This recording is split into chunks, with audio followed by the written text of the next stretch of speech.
Hello, fellow weebs, and welcome to another episode where I talk about anime. I haven't talked about anything else, but actually, not today. I'm not even talking about anime properly, but I'm talking about manga. I'm going to be talking about Kingdom, which started serializing in 2006 and is still currently serializing, but I believe it's on break, and it's got like 658 chapters or something. But today I'm not going to be covering that far. I'm only going to be covering what was covered in season 1 of the anime, which is the first 173 chapters, and that covers like the first few arcs of the story. So basically, Kingdom follows our weird, dumb, stupid protagonist named Shin, or Shin once I started using a different translation, which is like the more Japanese translation. And basically, Shin's just like this stupid and unruly kid. And at the beginning of the series, he's like 12 or 13, which is pretty surprising for like a manga that's like focusing on war. But I guess it's also a shonen series, even if it doesn't always seem like it. And basically, it just follows his adventures and basically how he ends up involving himself on like a national level. And so what happens in Kingdom is basically it's based in, at the beginning of the series, it's 247 BCE in China. And basically in China at that point, it was the Warring States period, and there were a bunch of like different factions who all had like their own factions and like smaller kingdoms. And basically at the beginning of the series, when I'm gonna say Shin instead of Jin most of the time in this video, when he was a child, he had this friend named Piao. I don't know what his Japanese name is specifically, but I'm probably just gonna name him Piao for the course of this video. And basically, when they were kids, they were like best friends, and they always like fought battles with each other. They wanted to be like great warriors, like a lot of the adults they respected at the time. And what happened is that they grew up, right? And eventually they saw like this general dude, and he was like, okay, I'm gonna choose one of you to be like one of the generals. And then he chose Piao and not Shin, and Shin was like kind of disappointed about this, but he was like happy for his friend, and he was like gonna make it on his own. But then what happens is his friend comes back and he's dressed like an emperor. And this isn't really a spoiler because it happens like the first 10 chapters and probably happens in the first episode of the anime. And basically, so Piao dies, but he actually happened to look just like the actual king of the state of Qin, or Qin, which was like basically the state that has the emperor that we're focusing on for most of the story. And he looked just like that emperor. So basically, he switched places and ended up being a body double, and was killed by another state because, well, not actually another state, but he was actually killed by the well, not the emperor, but the one that looked just like him, his brother. And basically, the beginning of the series is Jin, after seeing the death of his best friend, he starts going on a journey to find the king that basically just sacrificed his brother. Obviously, he was very distraught about this, and he ended up being told to go to this village, which was filled with a bunch of, like, basically mercenary and killer guys who are kind of just like crazy monsters. And on his journey, he finds this little boy at that point, and basically they end up traveling together until one of the assassins that saw where Piao, who was the body double, was, and came after Shin instead. And this was Shin's first battle, and we got to see a little bit more of his strength. And he is like kind of agile because he's kind of small, and he can kind of not really jump around, but kind of like use force to his advantage. And even if he's just using a regular sword, he can kind of attack enemies. And in this manga, which is focused on war, a lot of the characters do actually kill people, and it's not like something that's looked down upon because it's kind of a warring states period, and people were at war all the time, and that's just how it happened. But a lot of stuff happens, and Shin eventually ends up meeting the king, and they kind of have like a little scuffle, but it's not anything major. And he kind of just ends up going with the king on his mission to actually properly be installed as a king, and he has to defeat his little brother first, who is a legitimate king. And what I mean by a legitimate king is basically that he has royal blood from both of the parts of his family, or at least someone that the king like properly chose to install, or probably at least like a noble person. But the one that we're focusing on, Aisei, I think is his Japanese name. Basically, one of his parents is, of course, the king, and then this other one was actually a servant girl, so not someone of royal status at all, but just a commoner. And basically, this makes a duality between the two brothers, and even if he has more authority and he's kind of a lot more mature and older, his younger brother, who has full royal blood, basically sees himself as someone like much superior to him and sees himself as royalty. And so as the story goes on, how they dealt with this conflict is basically they involved this group of mountain people, which were kind of seen as savages, but they're actually quite organized, but they are still like powerful, and in battle they can be seen as deranged killers depending on the person. And this is where it tied back in with that little boy I was talking about at the beginning. And basically, that little boy is actually a little girl and a mountain person. And that is kind of where her little story arc ends. And as we continue onward, basically, it was an arc about, say, properly becoming king and taking his brother down a peg, which was very satisfying.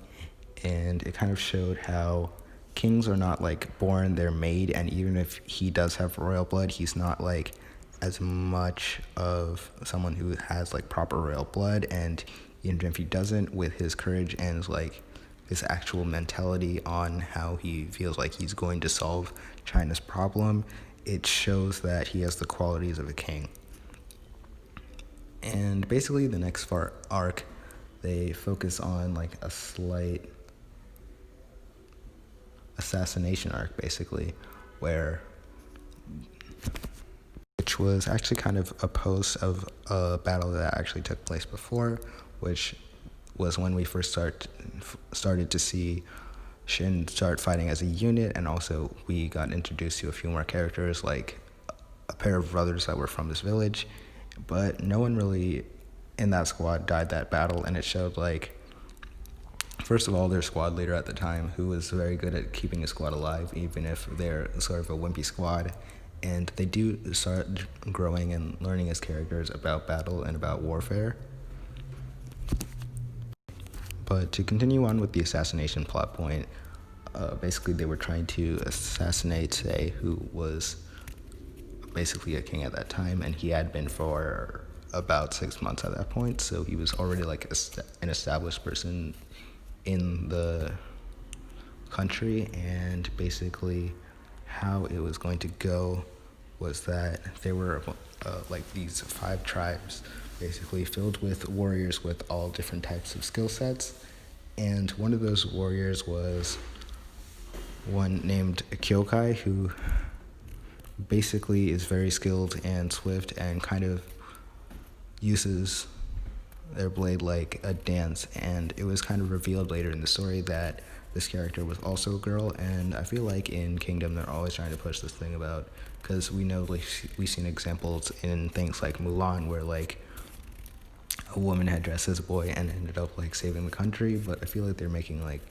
I don't know, a big deal out of it, and maybe and probably was a big deal in 240 like 5 at this point BCE, but I feel like it doesn't have to be as focused on as it should have.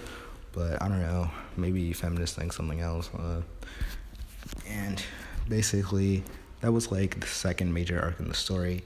And moving on to the third major arc, where what happened is basically there was another large state, which is the state of Zhao, which kind of wanted to challenge the state of Qin. And basically we started seeing Shin move up from like this kind of scrawny and like kind of stupid kid to like someone who's actually being on the level of a general, and he started training with General Oki. And basically how the war system in 245 BCE works is basically there are a bunch of generals and they are appointed by a king of whatever state they're in. And about, I'd say 40 years ago or so, or 45 years, maybe even 50, there was this god of war guy who was basically like the greatest war person to ever exist. And he is the grandfather of Sei, who we now know. And even though he's not as much of a fighter, or we don't see him fighting as much battles, because he is more of like a king, he still had this very skilled grandfather, and he appointed 6 generals, which are like the 6 strongest generals in the state, and they were kind of like gods of war in their own right. And Shin gets basically taken on as an apprentice of one of the generals, who is Oki, and I'm pretty sure at this point he's my favorite character in the story. And basically, as the story moves forward, there were a bunch of different plot points, but at the beginning of the arc, we kind of got to get introduced to a lot of the other generals that the site of Kin currently has, and we got to see like more of their personalities and how one of the main generals, well, not actually much of a general, but a tactician actually, was the one who tried to assassinate Sei. And he has like a very high vantage point in the country, and he kind of just told the king outright, but the king couldn't do anything because of his current political position. And even if he is king now, he still has to learn and grow and take experiences like this and kind of move forward with them. And I really like this because they're showing that he's not just like a simple character, but he's growing and learning about being a king as well. And basically, a lot of those generals aren't as involved in this arc, except for 2 of them, which are the one that I already mentioned before, which is General Oki, or the bird of prey, basically. And that's kind of his title as one of the 6 great generals. And the thing is, Oki's like, he's very old for like a fighter at that point, or someone who lived at that point anyway. He's like about 58 years old, but he's still like muscular as all hell, and he has like black hair still. And like I looked it up, and hair dye wasn't even invented till 1907, so his hair follicles are like strong as all heck. And basically this battle like continues on, and we get to see a lot of different plot points and a lot of different strategies in battle. And like depending on the battle, you can read a chapter in like a minute, or it'll take like 15, because they're explaining like all the different tactics and how battles go, and that's like really interesting. I really like exposition chapters like that, because it teaches us not about just like, it adds more to the world and the story, like in some shows like One Piece, but in this kind of show, it's kind of teaching us a lot more about warfare, which is something like I didn't really know much about before. And that's something really great about historical anime and manga, and it's interesting to see how those kinds of things are working out. But we got to see a lot of these warring factions for like a multitude of days. This is another point I really like about it, because it's like realistic. It's a battle. Like you've seen wars that obviously we've seen in recent human history, like World War II, which lasted for 6 years. And basically this battle lasted for a few days, which is better than most anime, but it's still like not quite on the level of like real life. But I feel like in the current warring states period, like a lot of the battles, they gather up large forces after like a certain X amount of months, and then they kind of just duke it out in like a few days. And since a lot of the generals are like very powerful, it's kind of just like a slaughter fest to see which troops are more powerful and how many like generals and everything else that they can basically just kill. And that's something that you don't see like conventionally every day. And then they had this plot point where another one of the generals was going to be Oki's wife in the past, but she was slain by Hoken, which is like this really powerful man who is kind of like, he kind of just believes him and kind of put himself on not really a pedestal, but kind of the one who had to deal out God's bidding, and not like in an overly obsessive way. It just kind of seems like an obligation, but an obligation that he's like very serious about, which is like he's not a conventional character that you see every day. And basically, he fought Oki, and basically, this is the large spoiler for the end of season 1. And Oki dies, and he died like the proudest general I've ever seen. And then in the translation I was watching, it actually said that he had fallen, but he never fell. He stood tall on the general's horse, right till death do it part. And that's going to be the end of the video. So basically, if you like that, leave a like, comment, subscribe.